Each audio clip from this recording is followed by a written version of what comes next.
The late 1990s was sort of the beginning of a change in the F1 guard. One team started to slide backwards a little bit, while two teams made their way back to the front, and we had some of the best battles of the decade and then into the following decade. As explained in other videos, a Renault-powered car won the Constructors' Championship in 1992, 93, 94, 95, and would go on to win again in 1996 and 1997. But by the time 1996 rolled around, Renault's time at the top would be short-lived, because midway through that season, Renault announced they were going to withdraw from Formula 1 at the end of 1997, leaving their two teams in Williams and Benetton looking for new engine suppliers. But waiting in the wings to take over the spot that Williams would vacate at the top of the F1 pile were McLaren and Ferrari. For most of the 1990s, Ferraris were a bit of a meme, but they did, however, innovate the flappy paddle sequential gearbox that is now standard in Formula 1. So there is that. Ferrari had not won a Drivers' Championship since 1979, they hadn't won the Constructors since 1983, and in the period 1991 to 1995 they'd won just 3 races, with 1993 being the third straight winless season for the team. The 1992 and 1993 cars are 2 Ferrari Formula 1 cars that the Tifosi would like to forget, but in 1994 Ferrari won a couple of races before 1995 started to show some glimmers of hope. The 412 T2 that arrived in 1995 was a step in the right direction.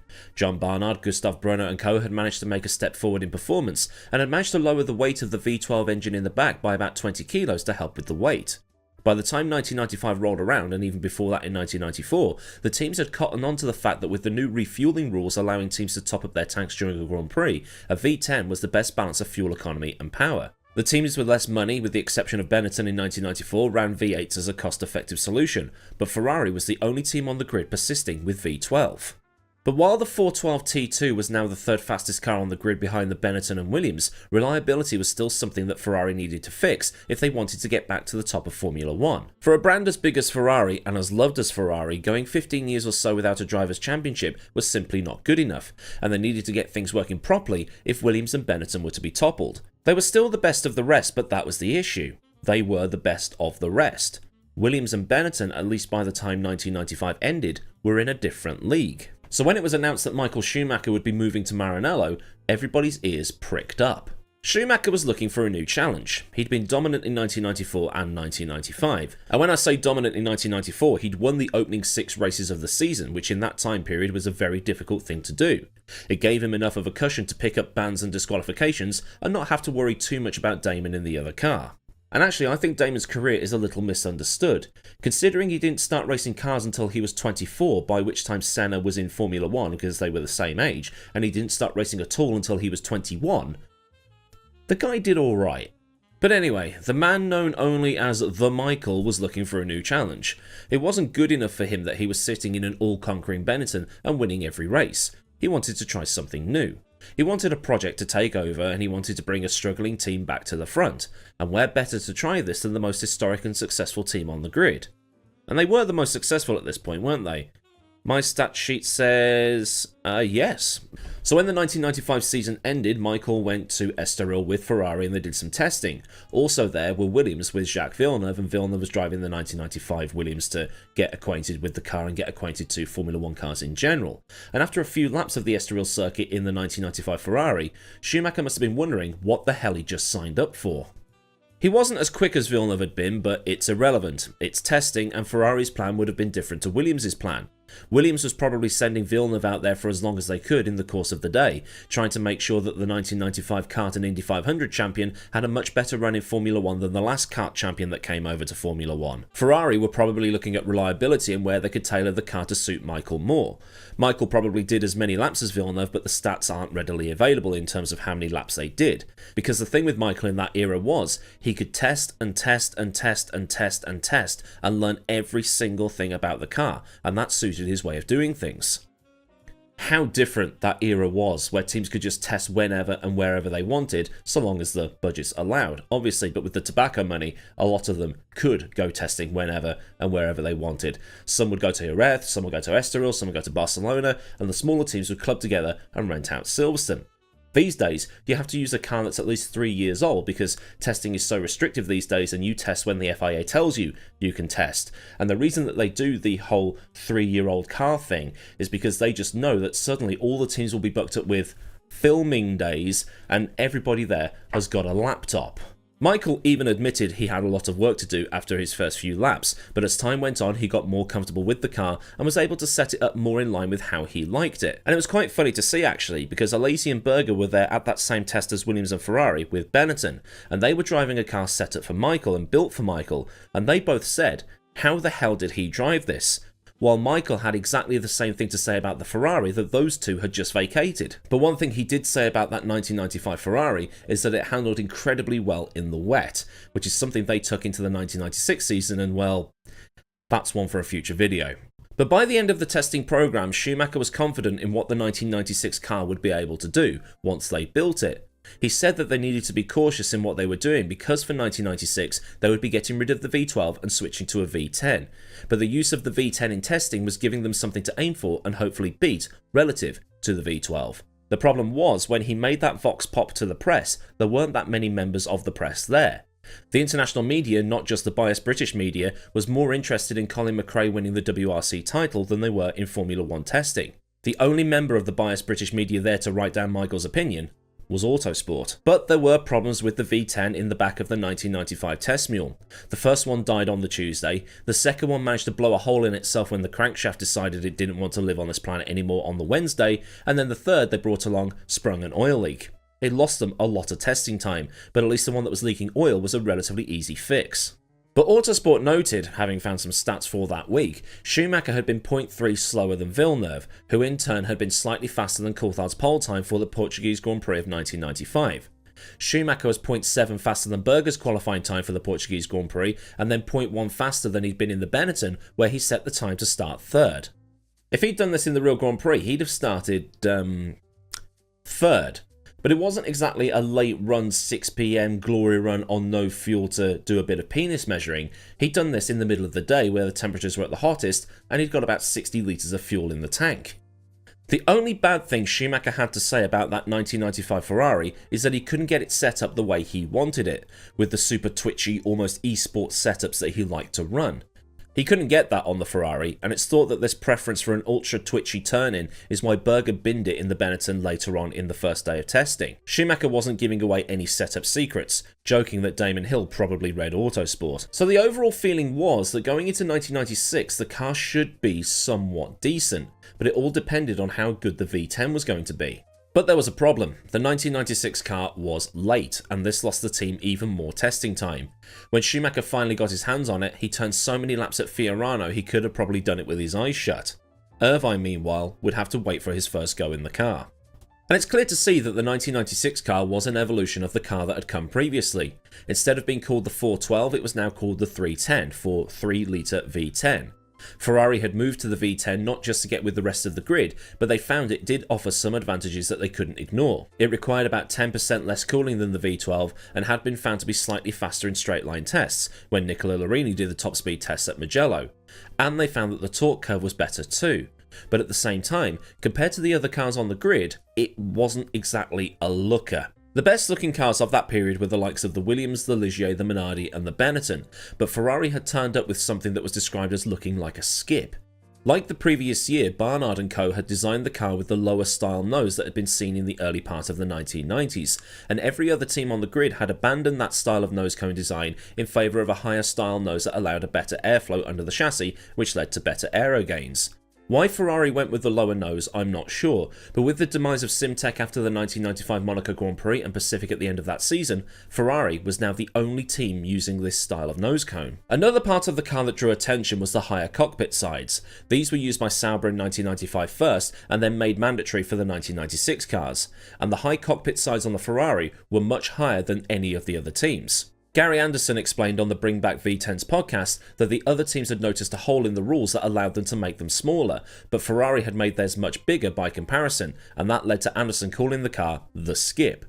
Barnard responded by calling Anderson's Jordan a death trap, and then Brundle went for his tumble dry cycle at Melbourne. Basically, this thing was bricky, chunky, and looked like it had done too much juice in the local gym. The other thing about the car is that one driver was showing what it was capable of, but the other driver exposed every single one of its shortcomings, and not necessarily through driver error either. At Melbourne, the Ferraris showed themselves as front-running cars as they took third and fourth in the new 1 hour 12 lap session format on Saturday afternoon. Villeneuve had taken pole, becoming only the third man in Formula 1 history to do so, and funnily enough, all three of the drivers to get pole on their debut, 1950 excluded, were all from the Americas. But one thing that did make people chuckle at the time is that Schumacher, who had been given all the priority testing of the new car, got out-qualified by his new teammate by a couple of tenths. And at the time, it was only the third time that Schumacher had ever been out-qualified. The other two times were in 1991 when he was out-qualified by Piquet in Australia, and then Herbert at Spa in the previous season. 1995, should have been a bit clearer with that one. But the Williams were still far and away the two best cars on the grid. Hill won by about 38 seconds because Villeneuve was spraying oil everywhere and Irvine was in third. Schumacher meanwhile retired on lap 32 when his brakes went. Ferrari would get a podium again in Brazil, but Schumacher, who had finished in third, was lapped by race winner Hill, and Alesi, who was second, was the only other car on the same lap that afternoon. But the start of that Brazilian Grand Prix was held in torrential rain. As in Australia, only one car made the points, but both cars finished, with Irvine coming 7th, but another retirement was to come in Argentina. This being before a brief period where Ferrari must have thought, yes, we're onto something here, as Schumacher came second at the Nürburgring, where he might have been able to win the race, but just finished behind Villeneuve, who took his first ever win, and were then second again at Ferrari's home race at Imola, where Schumacher also took pole position. But there was still work to be done for Ferrari here. At the Nürburgring, it should have been an easy Williams 1-2, but Damon fluffed the start, and at one point, Hill was in the gravel and thrown down to 9th. He was fighting with Diniz, of all people. Hill did recover to 4th, but he was then stuck behind Coulthard, and then at Imola, Villeneuve was in the wars when he was given a puncture.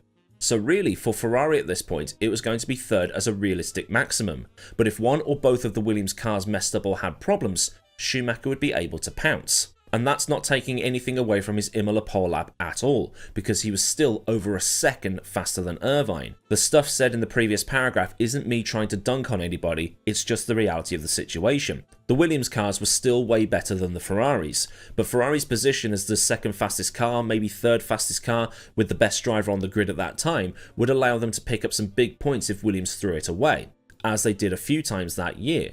Just after the midpoint of the season, it was like, well, does Damon want to win this or not? Man was driving like prime Lando Norris. Schumacher finished second at Imola only for a brake disc to explode as he crossed the line, locking one of his front wheels solid.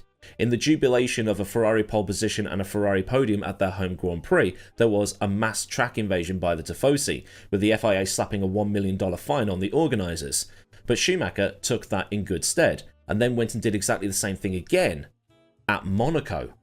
There was an opportunity for Ferrari to do something special that weekend, but Schumacher was beaten off the line by Hill and then made a rare error at the lower mirror bow, hitting the wall and wrecking his suspension. Irvine meanwhile was also in the wars, and without the error on lap 1 there's every chance that Schumacher could have won that race, as everybody else crashed or had their cars blow up. Instead, Panis won the Grand Prix with his no refueling strat. It was an absolutely crazy race. Schumacher made amends for that Monaco error by absolutely destroying the field at the Spanish Grand Prix, which, like I said earlier in the video, is something I need to look at in the future. That race was also the last for this boxy low-nose car, because for the next race in Canada, there would be a raft of upgrades.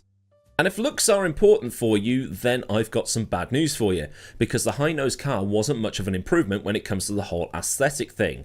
But the jubilation of the pole and podium at Imola, the pole at Monaco and the win in Spain was undone, because both Ferraris retired at Montreal. Schumacher's half shaft went on lap 41 and Irvine was left stranded on the grid as he had trouble. He started from the back once he eventually got going, but then retired with suspension issues after just one lap.